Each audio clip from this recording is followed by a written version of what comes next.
आइए आपको हम एक ऐसे अतिथि विद्वान से मिलाते हैं जो कि विकलांग है। सुनते हैं उनकी मुँह जुबानी।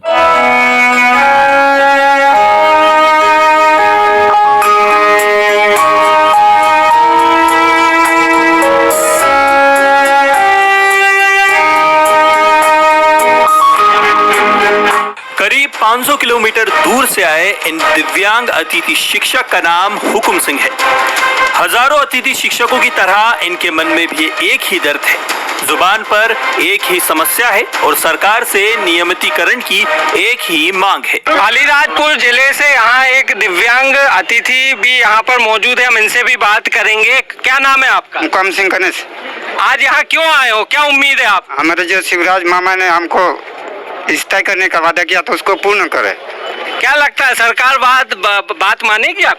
इसको पूरी बात स्वीकृत करना पड़ेगा, इसके लिए हम पूरा आंदोलन करेंगे। आप यहाँ आए हैं तो किससे आए हो आप? बस से, ट्रेन से, किससे आए हो? भाई ये गाइड से। अच्छा हाँ।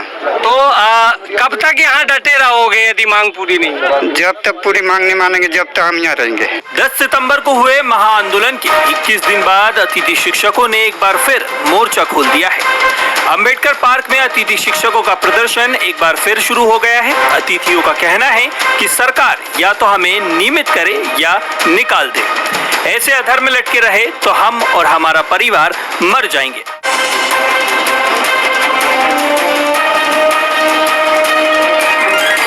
राजधानी भोपाल में 21 दिनों के बाद अतिथि शिक्षक वापस उसी अंबेडकर पार्क में इकट्ठा हो गया है जहां 10 सितंबर को महाआंदोलन किया था। तो हमारे साथ कुछ अतिथि जुड़े, हम इनसे बात करते हैं। 15 साल से लगातार दंश झेलते आ रहे हैं। आज की ये कंडीशन है कि हम लोगों के बीवी बच्चे जो हैं भूखे मरने के कगार पे हैं। हम लोगों को अब कुछ नहीं चाहिए, ना मुझे 10 सितंबर का चाहिए, ना मुझे 2 सितंबर 2023 का चाहिए। हम लोगों को सिर्फ सरकार से एक मांग है कि या हम लोगों को नियमित कर दे, नियमित के लिए नीति बना दे, या कि हम लोगों को एक सिरे से निष्कासित कर दे। हम लोग दोनों पक्ष में, लेकिन अगले ही क्षण ऐसा होता है कि 3 दिन बाद कोई नया शिक्षक आता है, हम लोग निकल जाते हैं। तो हम तो ना घर के रह जाते हैं ना घाट के रह जाते हैं। सरकार हमेशा आरटीई के नियमों का हमको हवाला देती है, पर आरटीई की नियम तो पूरे भारत के लिए एक रहते हैं ना।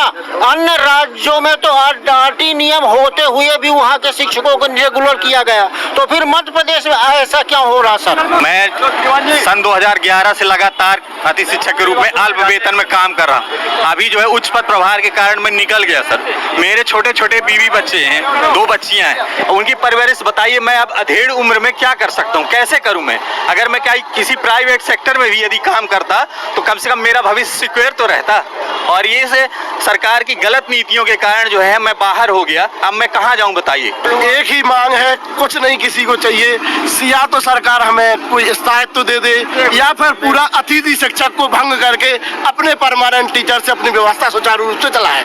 हम लोगों को कभी भी भगा दे रही, हटा दे रही, हमारा पद स्थायी नहीं कर रहा, बल्कि हम लोगों को परमानेंट के बराबर काम ले रही। बाकायदा हम लोगों का सुबह से शाम तक ड्यूटी पे जाते हैं हम लोगों को प्रशिक्षण दे रही है, कॉपी चेक करवाना, पूरे जितने परमानेंट टीचर जो काम कर रहे हैं हम लोग करती है, लेकिन हम लोगों का कोई अस्तित्व ही नहीं है। हम लोगों का पूरा जीवन उसने अंधकार में कर दिया है।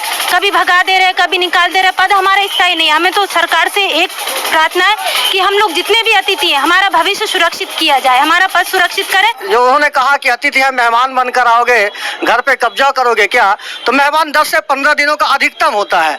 उसके बाद अगर आप कहीं भी काम करने चले जाए तो सुप्रीम कोर्ट की गाइडलाइन कहती है कि 240 दिन अगर आप कहीं भी काम कर चुके हैं तो आप अपने पद स्थायित्व के लिए मांग कर सकते हैं, जो कि ये सुप्रीम कोर्ट की गाइडलाइन है।